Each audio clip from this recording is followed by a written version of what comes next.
Hoje nós vamos falar sobre um tema que é um tema muito delicado, um assunto, eu não falo que é difícil, mas é um assunto que as pessoas, quando querem falar a respeito, elas não conseguem neutralizar a visão pessoal do real. Então nós vamos falar sobre Venezuela, que faz parte do contexto América, está dentro do contexto América, América Andina, importante destacar isso, América Andina. Então, existe uma certa dificuldade em relação a se ter um entendimento mais neutro, a se ter um entendimento mais tranquilo sobre o assunto. E acho que isso repousa muito, ainda mais a gente, nós que somos pré-vestibular, essa ideia de tentar olhar pela linha ideológica, ela não faz muito sentido, ela é uma coisa um pouco sem propósito. Então, quer dizer, a preocupação maior que vocês devem ter nesse momento, e indubitavelmente devem ter, será que eu consigo identificar, observar o que eu preciso enquanto informação para que eu possa estabelecer uma relação para um exercício? Acho que essa é a grande questão. Eu até trouxe 3 livros aqui, que são 3 livros que falam da Venezuela, falam do Hugo Chávez, na verdade. Hugo Chávez, Minha Primeira Vida, Inácio Ramonet. É um livro que fala do Chávez na década de 90. O livro vai até a primeira eleição dele, então não conta pós-Chávez, mas fala dele, fala bem dele. Acho que isso é um ponto. Aí tem um outro que chama Comandante, a Venezuela de Hugo Chávez, de Rory Carroll. É um livro que não conta uma história meramente, fala do Chávez, ele só fala do Chávez, não fala dele dentro da linha Venezuela. E tem um livro, que é esse aqui, Leonardo Coutinho, Hugo Chávez, O Espectro, que senta o sarrafo no Chávez, o acusando de narcotraficante, terrorista e responsável pela desordem global. Então, quer dizer, como eu falei, cada um escreve o que quer, fala o que quer. A maior preocupação que nós temos hoje, enquanto alunos de pré-vestibular, é conseguir identificar as informações necessárias para que eu possa fazer um bom exercício. A maior parte deles, inclusive, a maior parte dos exercícios estão estabelecidos a respeito de refugiados. 99% cai refugiados, mas existem alguns exercícios que tentam discutir, claro, todo o viés, toda a linguagem em relação a essa temática política. Então, a primeira questão, claro, estou tentando identificar situações. Em outros anos, uma aula como essa seria exclusivamente para falar da era Chávez e aí tentar criar algum conceito. Hoje em dia, o conceito do Hugo Chávez, falar dele, é meramente uma introdução para a realidade do qual a Venezuela de fato se estabelece. Então hoje, quando fala de Venezuela, o nosso foco central, o nosso ponto de equilíbrio é falar sobre uma crise. Então existe na Venezuela uma crise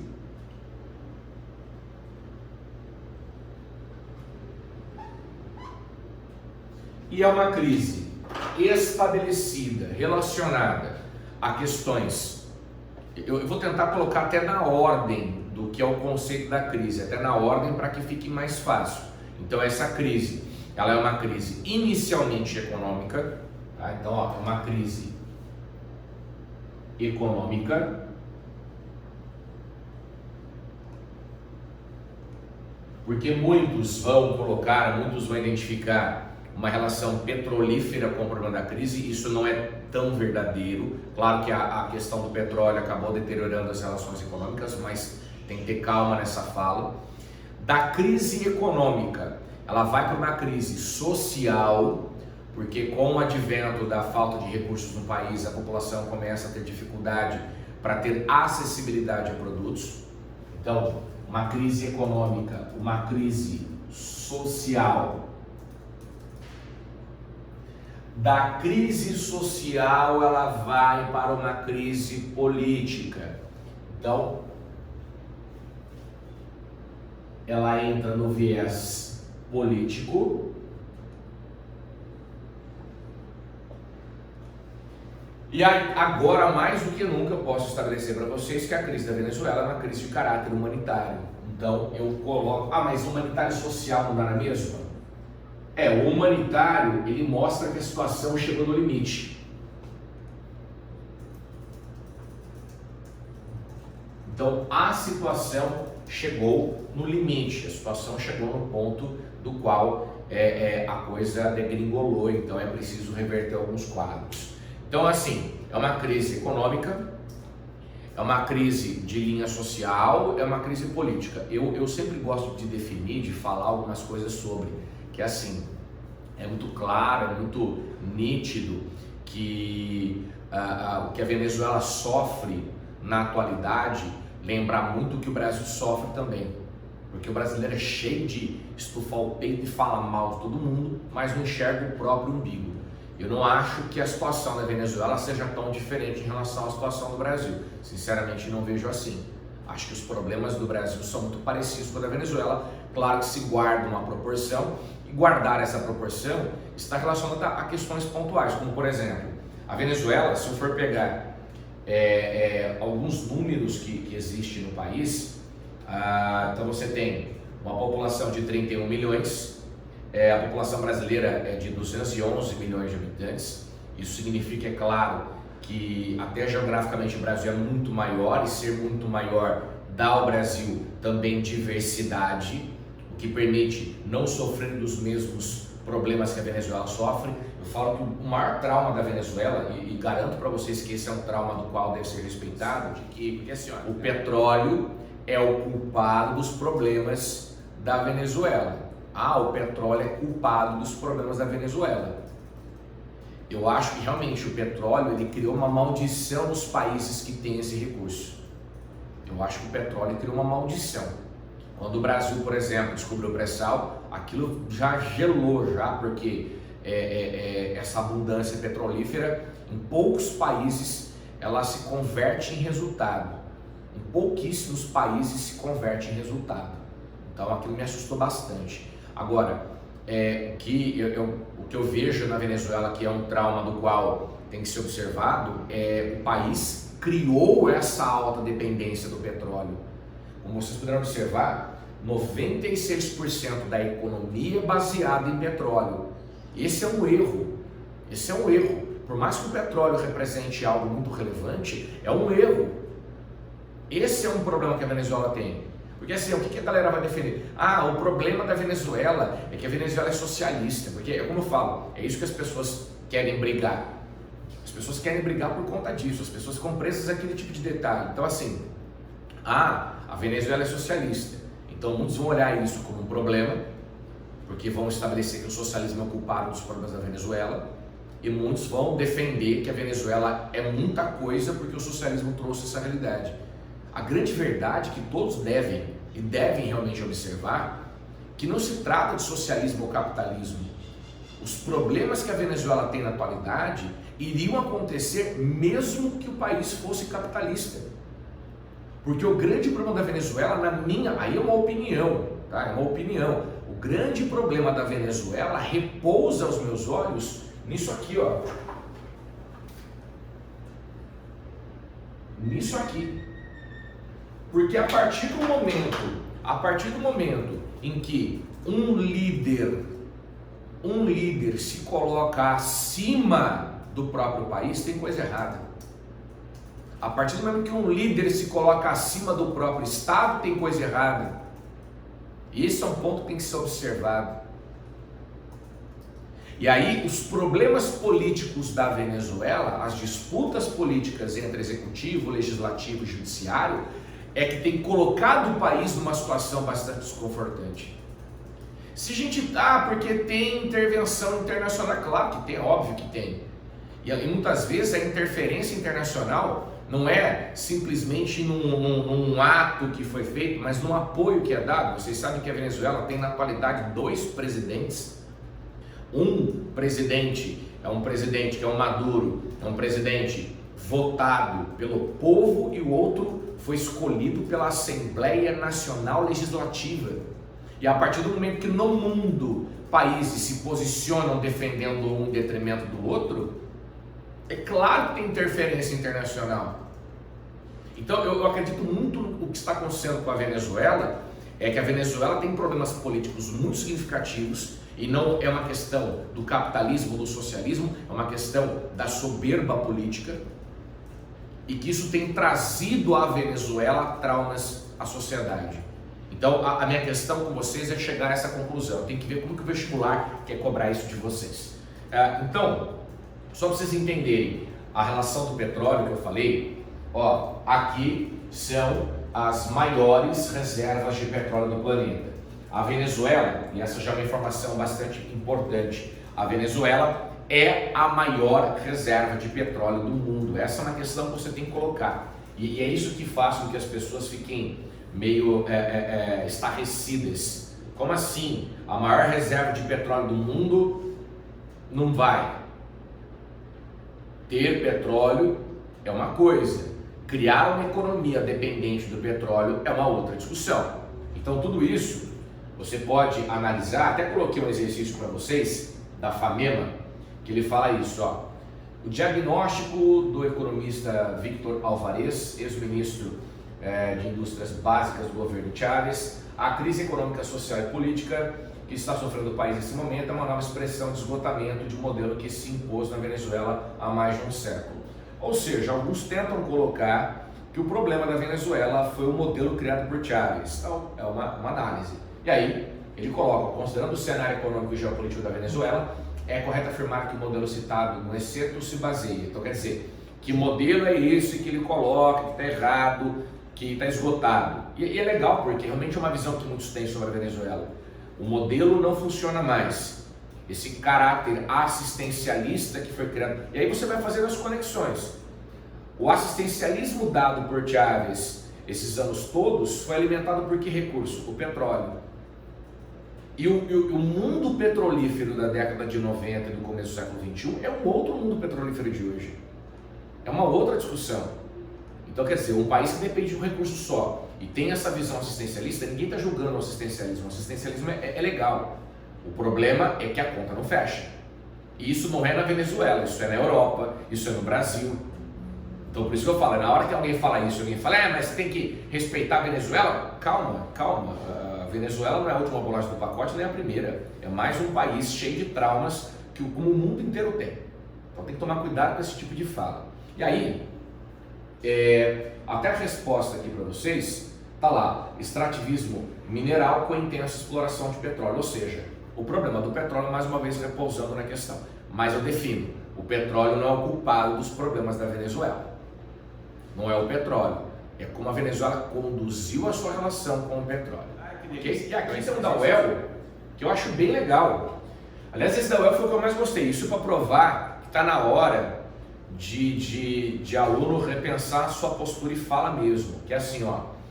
Ele coloca lá sobre os problemas da internet, ele mostra lá a bolha que as pessoas vivem na internet. Aqui até o símbolo do WhatsApp, vocês devem ter observado. Aqui é uma urna e aqui vem os imbecis que não têm vida própria e caem dentro desse mundo chamado WhatsApp. Ele pergunta, ele coloca só, ele colocou Estados Unidos, Venezuela e Brasil. Não é um exercício de Venezuela exclusivamente, mas ele engloba países que enfrentaram problemas eleitorais. E aí você tem, ele quer saber, na verdade, eu vou direto à pergunta, identifique como o tipo de informação conhecido nas redes sociais apresente 4 exemplos de seus reflexos nas esferas da sociedade. Na verdade, ele quer saber o que significa gente que vota baseado em informação de rede social, que mostra bem esse caráter, essa linha racional. E aqui tem um exercício de juiz de fora, que eu falei, eu tentei cooptar o máximo de exercícios que pudessem dar, de fato, subsídio ao aluno para entender, será que cai essa discussão da Venezuela? Será que realmente esse é um ponto de equilíbrio? Então, ele coloca todos os problemas que a Venezuela tem sofrido. Então tá lá, crise humanitária, econômica, política, que não tem novidade para ninguém. Ele pede para que você indique duas causas da crise da Venezuela. Então, quais são as causas que remontam à crise? Quer dizer, aqui foi uma pergunta relacionada ao problema da Venezuela, e não a imigrantes, não a refugiados. Então eu vou contar rapidamente, porque eu não falei. Uma aula como essa em outros tempos era diferente. Você contava toda a história do Chávez, você endossava o processo. Hoje em dia não. Hoje em dia é um tipo de aula que falar do Chávez, do Hugo Chávez, é muito mais para que você entenda a atualidade. Porque as pessoas adoram encher a boca para falar um monte de asneira agora, sem ter olhado para o passado. Então assim, eu vou rapidamente fazer uma análise, porque não cai. Estou deixando bem claro, não cai a história do Chávez. Então assim, quem era Hugo Chávez Frias? Ele era um militar, e ele como militar, em 1992 a Venezuela passava por problemas políticos, então quer dizer, não é novidade a Venezuela enfrentar algumas realidades. O país era muito melhor, eu falo que mesmo com o Chávez, a situação da Venezuela foi muito boa, mesmo com ele. É que ela descamba a partir de um dado momento, e eu tenho o ano para vocês entenderem isso, é 2009, porque muitas pessoas vão falar, a Venezuela enfrentará problemas a partir da morte do Chávez. Não, era no governo Chávez já. Só que o Chávez entrou em 98. Os problemas da Venezuela vão a partir de 2009. Então, nesse sentido, tudo começa como? Em 92, a Venezuela está passando por um evento, por um momento chamado Caracazo. Então, algumas coisas eu vou colocar antes se for uma linha do tempo. Então, ó, 1992...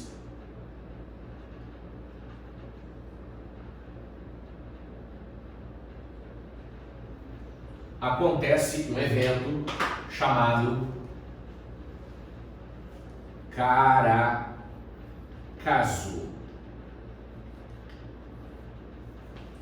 O que era o Caracazo? O Caracazo era um movimento da sociedade, algumas manifestações em Caracas, em que a sociedade questionava as lideranças locais na época. Quem era Chávez? Era um militar. Aonde ele entra na história, onde ele entra em todo esse contexto.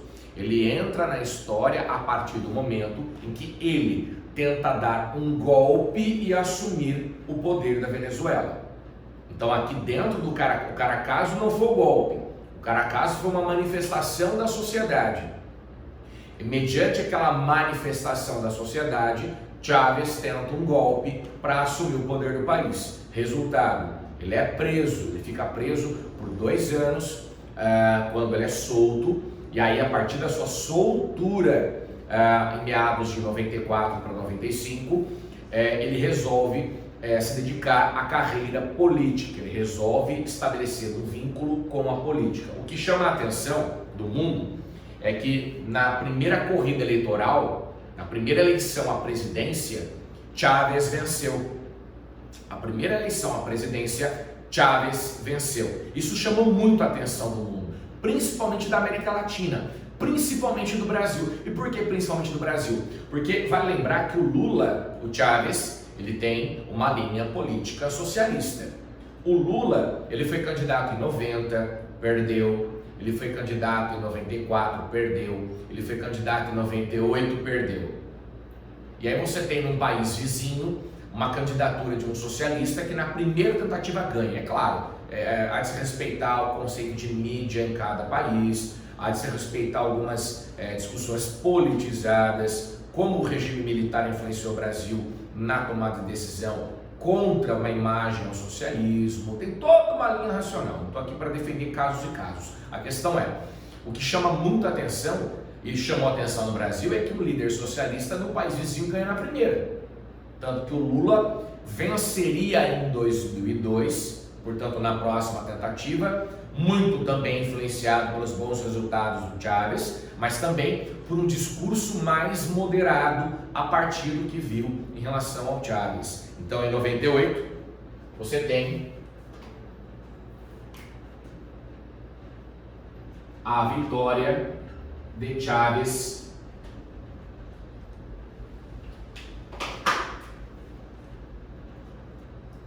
na Venezuela.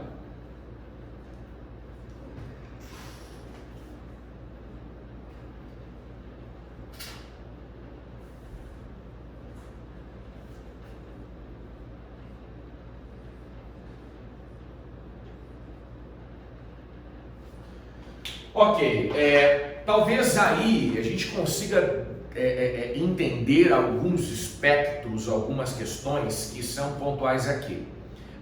Primeira questão, assim que ele vence as eleições, ele resolve que ele quer uma nova Assembleia Constituinte. Chávez quer convocar uma nova Constituição. E talvez repousam, mas constituições elas não podem engessar uma sociedade, um país. Concordo, não devem. Mas ao mesmo tempo, toda alteração constitucional deve ser uma alteração em equilíbrio. Ele altera a Constituição do país, claro, e uma coisa que deve ficar muito clara a todos vocês, tudo isso é baseado em referendos. Tudo isso é baseado em referendos. Não é que ele decidiu que iria mudar e mudou. Ele convoca um referendo, e ao convocar um referendo, ele solicita, ele pergunta à população se é possível uma alteração constitucional. Então, se você fizer uma análise de como isso é conduzido, muitos vão chamar isso de democracia participativa. Então, quem é adepto ao chavismo, quem gosta do chavismo, defende isso como democracia participativa. Quem é contra o Chávez, quem era contra o Chávez, o chamaria de ditador de qualquer jeito. Então, ele faz um referendo e a partir desse referendo, ele consulta a população sobre uma alteração constitucional. E ela acontece. Em 99, tem o referendo, tem a alteração constitucional e algumas coisas aconteceram. Então, por exemplo, nesse referendo, ele mudou o tempo de mandato de governo, que era de 5, foi para 6 anos. Ele permitiu nessa alteração constitucional a reeleição. Então, se percebe, obviamente, algumas mudanças que são mudanças políticas. Teve também alterações econômicas, ele muda a moeda, enfim. E aí, claro, uma coisa que é importante, ele não pode se beneficiar dessa Constituição. Então, ele precisa convocar uma nova eleição, e assim o faz. Então, aqui ele venceu a primeira vez, ele faz uma nova Constituição em 99 a partir desse referendo, e em 2000 ele convoca uma nova eleição e vence novamente, com a nova Constituição. Então, em 2000,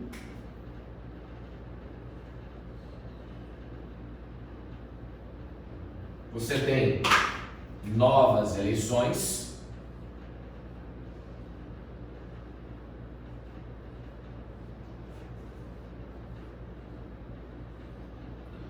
e só para deixar claro, as novas eleições estão atreladas exclusivamente à ratificação da nova Constituição. É preciso fazer, porque senão eu assumo o poder e mudo a Constituição do jeito que eu quero. Então isso aqui é por conta da Constituição.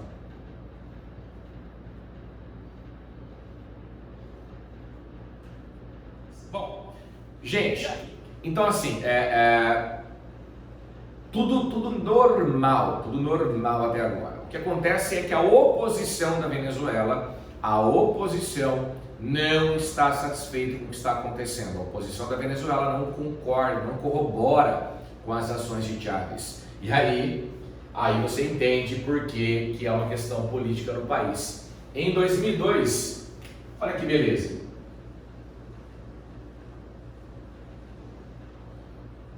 Em 2002, simplesmente a oposição não aceita as alterações feitas por Chávez, e a oposição ela resolve que ela quer tirar Chávez do poder. Na Venezuela tem como você fazer isso. Na Venezuela você pode simplesmente colher assinaturas. Então você colhe 2 milhões de assinaturas para fazer um referendo revogatório. Então você pode fazer isso, um referendo revogatório. Então você pode tirar o comandante do poder a partir da assinatura. Então há uma manifestação, as pessoas assinam, 2 milhões de votos é o mínimo, você convoca um referendo revogatório e democraticamente você tira o cara do poder. Não, o que a oposição fez? Golpe. Aí repousa a cagada, né? Então, golpe da oposição.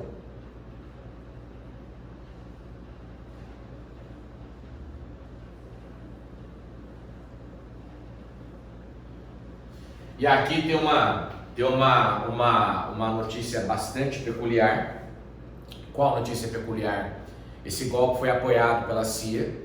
A CIA, ela acha que ela está na década de 60, 70, aqueles golpes apoiados pela CIA na América Latina, forjados da maneira mais imbecil possível, do jeito mais vago possível, acham que funciona em pleno século XXI.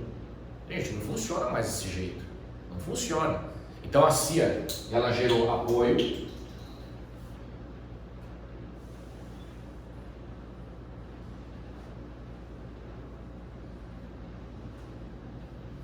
Na época, a secretária norte-americana Condoleezza Rice chamou Chávez de força negativa da região.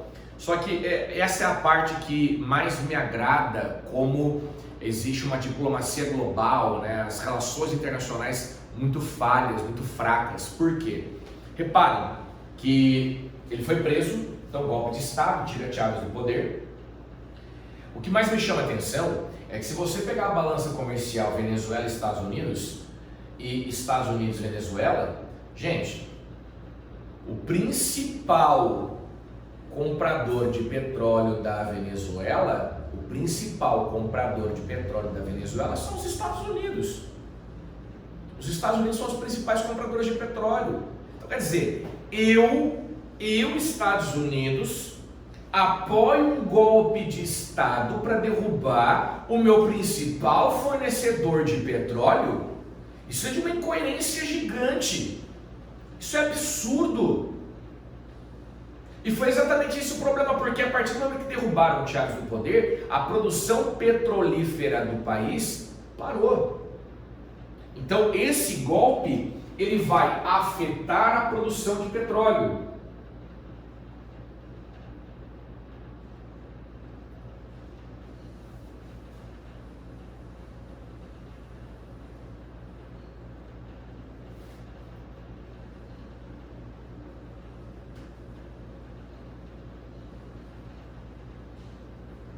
Ele vai afetar a produção de petróleo, e aí é simples, gente, é simples, a conta final é simples. Os Estados Unidos são altamente dependentes de petróleo. Um dos meus principais fornecedores são os venezuelanos. Eu apoiei um golpe e a produção de petróleo parou. O que eu, CIA, faço?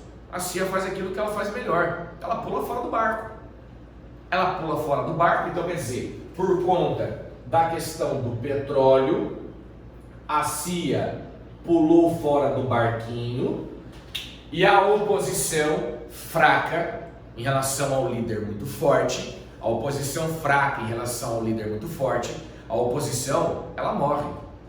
A oposição morreu. Chávez, ele vai ser soberano, ele é soberano, e a oposição fica enfraquecida a ponto de que ela só vai voltar ao poder da Venezuela. Lembrando que quando fala poder, estamos falando de executivo, que é o chavismo desde então, legislativo e judiciário. Judiciário não se trata de uma questão política, apesar dos judiciários no Brasil e na Venezuela tratarem tudo como política. Mas eu falo do legislativo, que é uma excelente oposição. A oposição da Venezuela, a oposição do Chávez, só voltaria ao poder a partir de 2015. Eles cometeram um erro grave. E só uma curiosidade, vocês não devem estar sabendo, tá, gente? Mas como são as coisas. Em maio agora, teve uma operação chamada Gideon, e essa operação foi também alimentada pelos Estados Unidos, apoiada pelos Estados Unidos. Alguns ex-combatentes do Afeganistão e Iraque se uniram a civis venezuelanos e invadiram a Venezuela para tentar derrubar o Maduro. E foi catastrófico. Foram 8 mortos, 2 prisões de soldados americanos. Chama Operação Gideon. E é legal que ninguém sabia disso. Por quê? Porque isso foi feito em meio à pandemia. Pois se fracassasse, os holofotes não iriam destacar tal evento. Os holofotes não iriam materializar tal evento. Olha que interessante isso. E eu sei que muitas perguntas ficam no ar porque, Alexandre, isso é mais um dos modelos dos golpes que a CIA fez na década de 60 e 70. Por isso que fracassou. Por que o Trump, que é cheio de falar da Venezuela, não invadiu ainda? Porque tem N questões que determinam o processo de invasão. Como eu falei, o mundo mudou, não é como antes. As guerras que acontecem no mundo na atualidade, como a guerra da Síria, é uma guerra em que tem como pano de fundo uma briga entre Estados Unidos e Rússia, que são dois países do Conselho de Segurança da ONU. Então, na verdade, ninguém se posiciona sobre a guerra da Síria porque a própria ONU, de uma maneira ou de outra, está ali dentro, ratificada pelo Conselho de Segurança. Agora, a questão da Venezuela tem a vontade dos Estados Unidos de uma invasão, mas tem contra a Rússia, a China, eles não apoiam. Então não há um consenso dentro do Conselho de Segurança da ONU em relação a isso. Por isso que não há uma invasão sobre a Venezuela. E a gente sabe que, historicamente, intervenções dos Estados Unidos na América Latina sempre trouxeram mazelas à imagem norte-americana posteriormente. Então não é. Bom, então é importante relacionar sempre a questão petrolífera.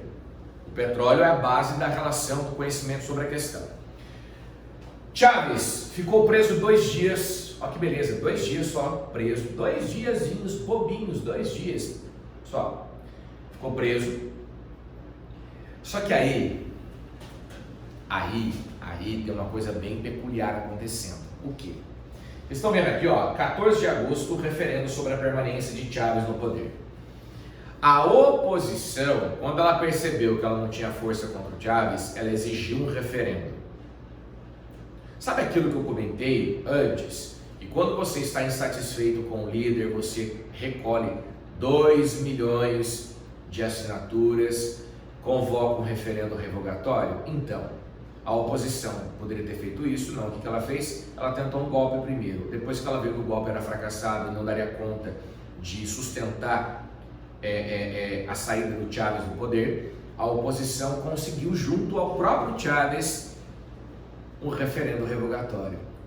E aí a pergunta em 2004 foi: querem a permanência ou a saída de Chávez do poder? Com 58,6% dos votos, a permanência. Por que isso foi muito decisivo? Por que isso foi muito decisivo para o próprio Chávez? Foi muito decisivo por uma conta que o Chávez fez à cabeça. Quando em 98 ele foi eleito e em 99 ele faz um referendo para alterar a Constituição, e ele é obrigado a convocar as eleições em 2000, ele percebeu que no espaço-tempo de 2 anos, a posição política de um indivíduo não se altera. A posição política de um indivíduo não se altera. Então a conta dele estava muito inteligente, porque ó, 98 fui eleito, em 2000 uma nova eleição, fui reeleito. Então em 2000 fui reeleito. Em 2002 me tiraram do poder, a população parou o país para que eu voltasse ao poder, 2 anos. 2 anos depois tem um referendo revogatório e eu venço o referendo revogatório. O que vai ter em 2006? Eleições. As eleições presidenciais da Venezuela em 2006. Então era óbvio naquele contexto, naquele cenário, que a probabilidade dele vencer em 2006 era enorme. O povo quis que ele ficasse. Então em 2006, então 2004 tem um referendo, e em 2006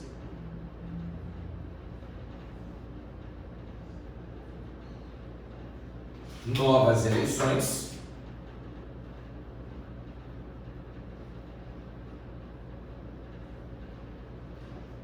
e vitória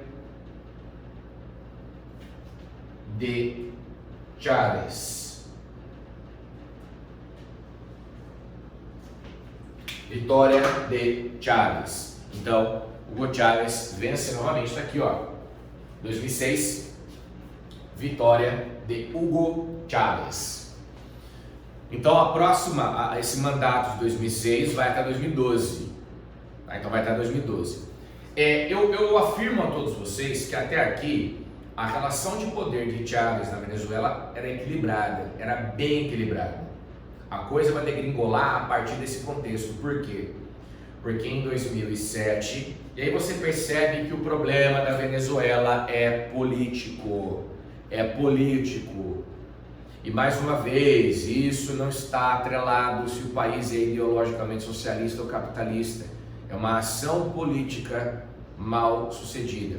Porque o Chávez, como eu falei para vocês, quando a oposição tentou dar o golpe em 2002, a oposição morreu. Então o Chávez, ele estava à frente do executivo, tinha a maioria do legislativo, que é o parlamento, que é o Congresso, e o judiciário também o apoiava. Então os três poderes estavam alinhados. Só que aí o que vai acontecer? Em 2007, o Congresso da Venezuela aprova uma lei em que Chávez pode comandar o país 18 meses por decreto. Então, na verdade, o que o legislativo fez na Venezuela foi simplesmente falar assim, olha, nós não temos função nenhuma, pelos próximos 18 meses, você pode, Chávez, legislar à vontade, você pode, à vontade, fazer o que você quiser, não precisa passar por nós. Não precisa passar por nós. Gente, tá bom, alguém vai falar, mas isso é constitucional, mas isso pode, mas, enfim. Então, aconteceu em 2007 isso, e aí Chávez ganha uma força, um fôlego gigante, ele estava voando no país, e em 2009, Chávez conquista a reeleição ilimitada. O que foi isso, Alexandre? Ele fez um referendo, na verdade, ele tinha feito o primeiro referendo em que ele queria estabelecer que ele poderia ficar no poder por X períodos, e ele perdeu esse referendo, então a população não apoiou a tese dele. E aí ele fez um outro referendo perguntando se pelo menos uma reeleição ilimitada ele poderia participar. Aí a população aprovou. Então, como eu falei, uns vão chamar de democracia participativa, outros vão dizer, então quem apoia o Chávez diz que é uma democracia participativa, quem é contra o Chávez diz que ele é um manipulador, porque ele consegue manipular as eleições através do poder que ele tem sobre a máquina pública. Muitos vão dizer, inclusive, que o próprio primeiro referendo que ele fez era proposital, porque ele sabia que ele não teria como conquistar, mas já fez pensando na segunda pergunta. Gente, como eu falei, tem gente que fala isso, tem gente que fala aquilo. O papel de vocês nesse caso é respirar, filtrar e pensar. Eu estou prestando vestibular, o que eu preciso saber para o meu vestibular? Ponto. É simples assim, tá bom? Não tem muito segredo. Bom, 2012, Chávez anuncia. Na verdade, já tinha anunciado muito tempo antes. Eu coloquei o ano 2012, porque obviamente era ano eleitoral. Ele tinha eleições. Mas ele estava com câncer, ele estava doente. Em 2012 era ano eleitoral. Mal se viu Chávez na Venezuela, porque ele estava em tratamento em Cuba. E a oposição começa a ganhar força. Então aí você começa a pensar no seguinte: a oposição começou a ganhar força. Qual o significado que isso tem para a gente? Se a oposição está ganhando força, é porque há uma insatisfação ao governo chavista.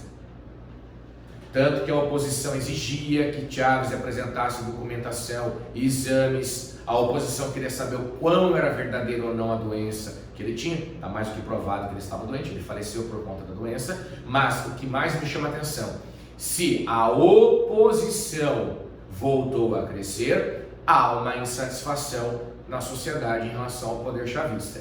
Nas eleições, ele disputou as eleições com Henrique Capriles, que voltou à cena da Venezuela. O Capriles, ele é uma oposição muito forte hoje na Venezuela. Ele disputou com o Capriles e ainda assim venceu as eleições de 2012. Então, quer dizer, Chávez em 2012...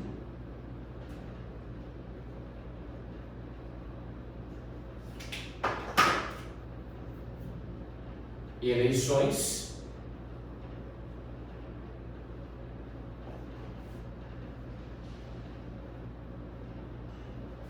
vitória de Chávez. Só que aí a coisa começou a virar um problema. Por quê? Porque o Chávez venceu e a primeira decisão que ele tomou foi voltar para Cuba para continuar o tratamento. E qual o problema que isso gerou? Ele tinha que assumir em 2013.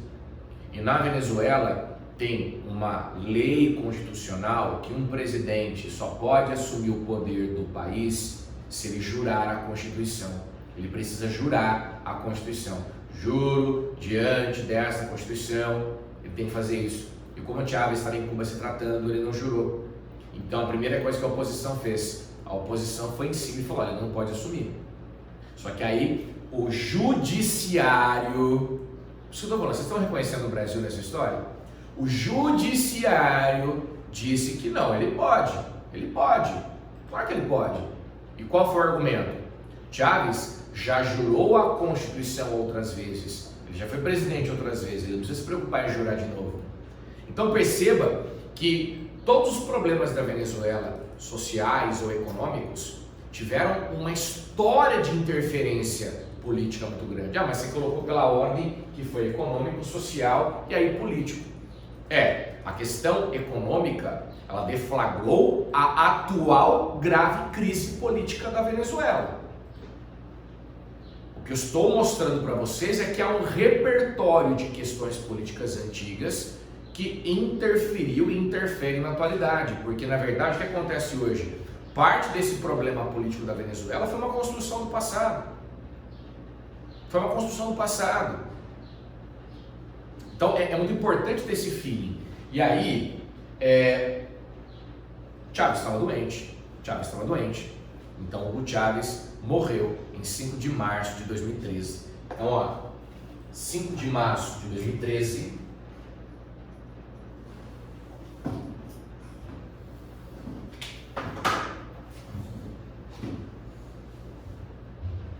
Morte de Chávez. A morte do Hugo Chávez representa o fim do chavismo? Não, mas uma mudança radical na visão chavista. Por quê? Então Chávez morreu, deixou um grande legado e tem que ser respeitado isso também, porque o legado é aquela história assim: você é o que na Venezuela? Eu sou chavista. Você não é socialista ou capitalista, eu sou chavista ou antichavista. Então, assim, o que vai acontecer nesse momento, basicamente, é que a oposição foi na garganta. A oposição falou, não, pera lá.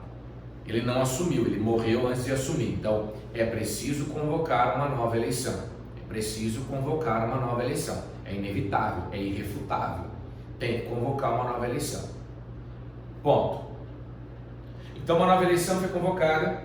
A disputa passaria a ser de Nicolás Maduro e Henrique Capriles.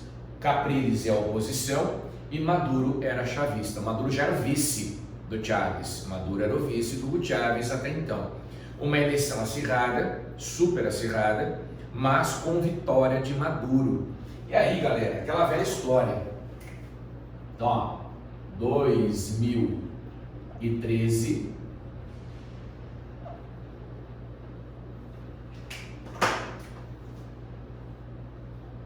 eleições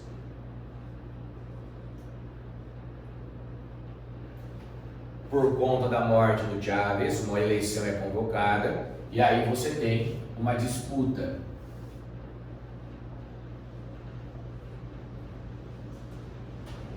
entre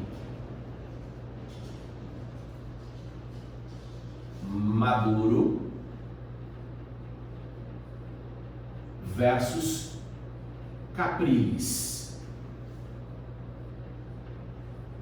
Então, só para ter um entendimento aqui, Maduro, ele é um chavista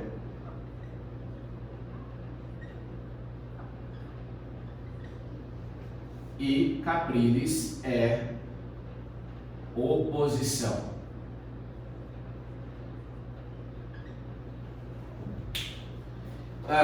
Na eleição, portanto, a vitória é do Maduro. A vitória do Maduro é aquela velha máxima. Mais uma vez, alguns vão dizer que ele venceu pelo calor do momento, a morte do Chávez influenciou nisso, vão dizer que ele manipulou as eleições, e como o outro lado, né? Então, um lado diz que, olha, ele venceu porque a herança do chavismo vai continuar com o legado do Chávez, e outros vão dizer que ele manipulou. Então, como eu falei, não dá para você ficar simplesmente ouvindo e vendendo. Escuta, filtra, leia, pense, e se você não tiver certeza, não fale. Tá? Não fale. Bom, O que acontece é, agora eu vou deixar uma dúvida no ar. Então a ideia central é deixar uma dúvida no ar. Que dúvida é essa? Que é onde eu bato na tecla. Todo mundo responsabiliza a queda no petróleo como o problema da crise da Venezuela. Será? Então, o que me chama a atenção, quem era Chávez? Chávez foi o cara que criou a chamada Revolução Bolivariana. Então, é importante ter esse entendimento. Então, ó, existe a Revolução Bolivariana,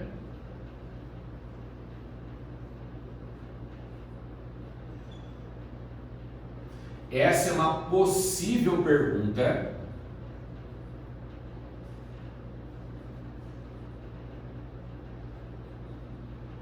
Quando eu falo que essa é uma possível pergunta, por que eu estou dizendo isso? Por que eu falo isso? Porque o aluno apresentar uma teoria sobre a Revolução Bolivariana não significa se a Venezuela está bem ou mal. Ah, a Venezuela está bem ou está mal. É indiferente. A Revolução Bolivariana é um conceito criado por Chávez, inspirada no seu grande revolucionário de Granada ou Gran Colômbia, que era a região que pegava a Venezuela e outros países da América do Sul e Central, do qual se fazia a venda, a ideia da exportação do socialismo, a ideia de você ter um socialismo do século XXI e poder exportar esse socialismo. Então, ó, é o novo socialismo, é o que ele chamava de socialismo do século XXI, e a principal premissa era a exportação desse socialismo, era poder levar a outras regiões. Na verdade, o sonho do Chávez era reconstruir Granada ou Gran Colômbia, que era o território que foi liderado por Simón Bolívar. Então tá aqui, ó, o conceito. Então tá lá, designar mudanças políticas, econômicas e sociais iniciadas com o seu acesso ao governo. Ele queria mudar a realidade. Então eu vou só roteirizar uma questão.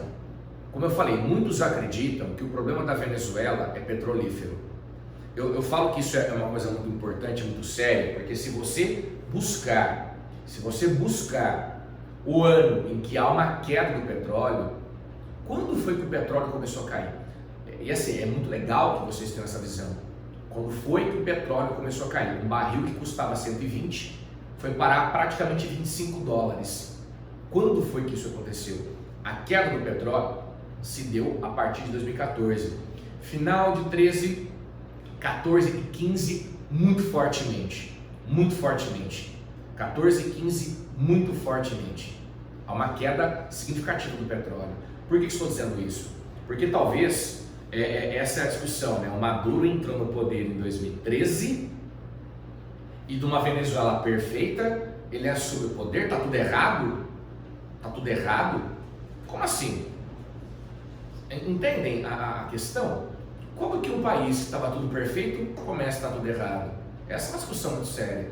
Então, em cima disso, eu coloquei para vocês aqui alguns dados que eu julgo que são dados muito importantes. Primeiro dado, ó, o PIB, a variação do PIB na Venezuela. Reparem que, ó, em 90 não era ainda o Chávez, a variação é de 10%. Aí aí começa a cair. Então há uma crise social na Venezuela acontecendo, há problemas sociais acontecendo. Aqui você tem a ascensão do Maduro, do Chávez, desculpa. Então, ó, Chávez no poder. Então, vamos avaliar Chávez no poder. Então, com Chávez no poder, ó, subiu, caiu, voou. Então, ó, entre os anos 2002 e 2004, voou. E aí você vai lembrar que esse período é aquele período da chamada era das commodities. Países que tinham muita commodity estavam vendendo horrores. A variação do PIB da Venezuela era altíssimo com o Chávez. Então é só essa uma análise. Será que o próprio sucesso do Chávez não foi porque esse período de exportação de commodities deu a ele essa condição? Eu não estou julgando, estou fazendo uma reflexão, tá? Só que aí, olha 2009, a variação do PIB é de menos 3,28. A previsão para 2010 era uma previsão também de menos 3,28%. Isso variação do PIB. Aí você pega a inflação. O país vivenciou, até aqui antes do Chávez, uma inflação. Chávez reduziu bem a inflação e a partir de 2009 começa a subir. Mas ainda assim uma inflação equilibrada se comparado aos demais casos.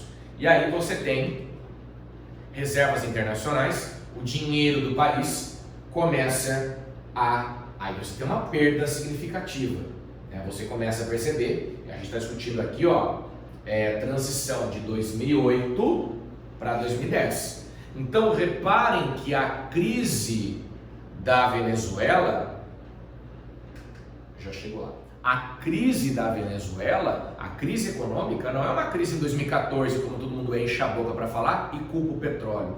Claro que a queda do petróleo corroborou para o processo. A crise da Venezuela começa a partir de 2009. Por isso que nas eleições de 2012 a oposição estava tão forte, porque já existia um movimento nas ruas em relação ao Chávez. Então é bem importante perceber isso. E talvez aí vem aquela pergunta lá atrás, Alexandre, quais são os fatores para uma crise na Venezuela? Então, se a gente colocar a crise a partir de 2009,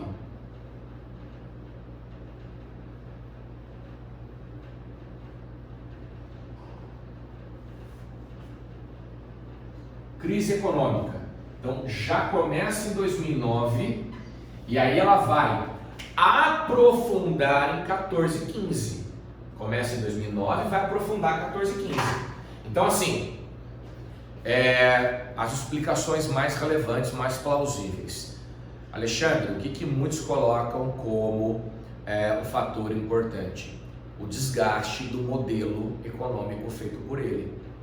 Tá? Então muitos colocam que esse desgaste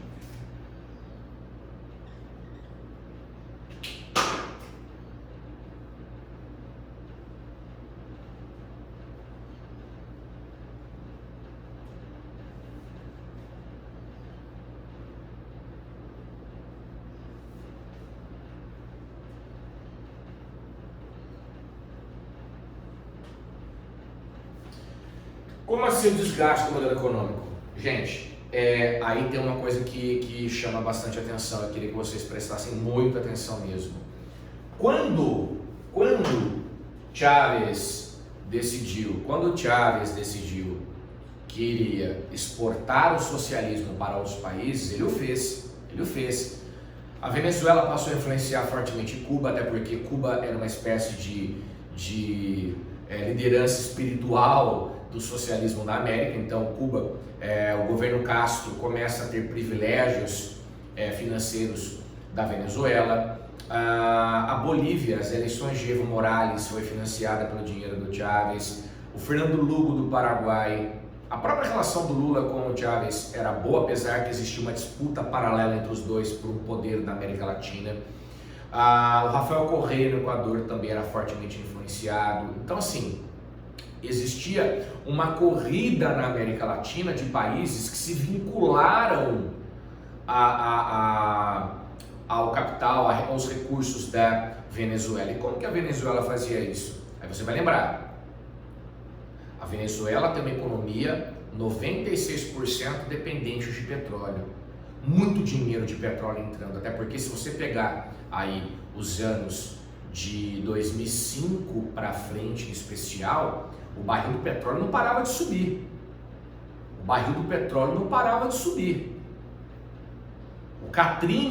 O furacão Katrina nos Estados Unidos fez o barril subir de 50 para 75 dólares.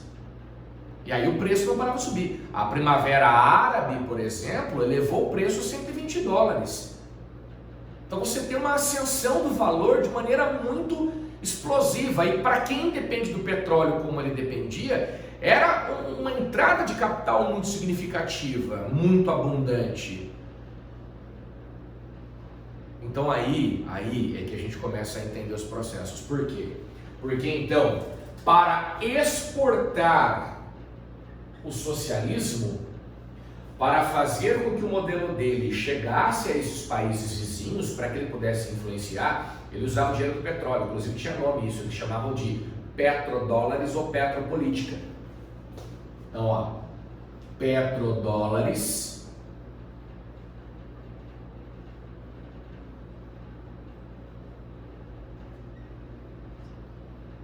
petropolítica.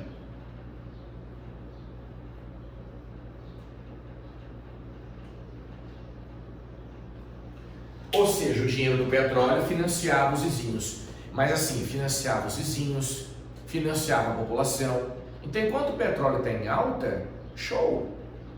A hora que ele vai cair é o problema. Só que aí tá. Mas Alexandre, você falou, o petróleo vai ter uma queda a partir de 2014, final de 13, 14, 15.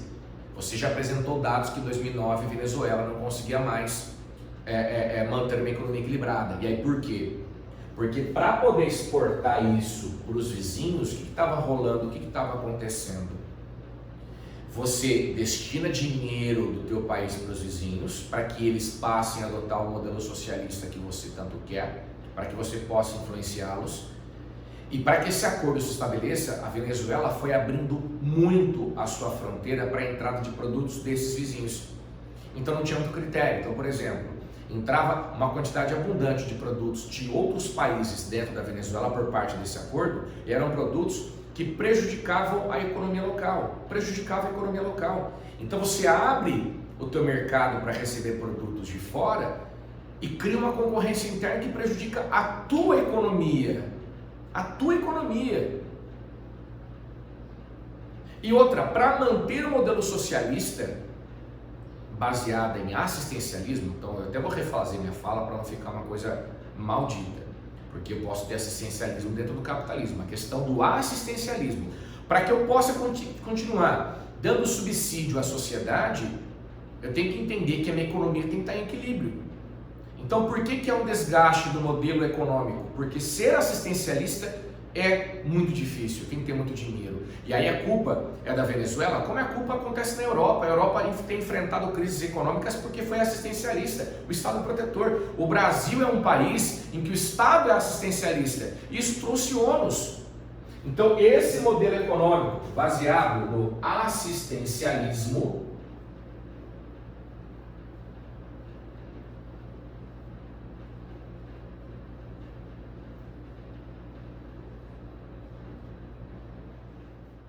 é a palavra.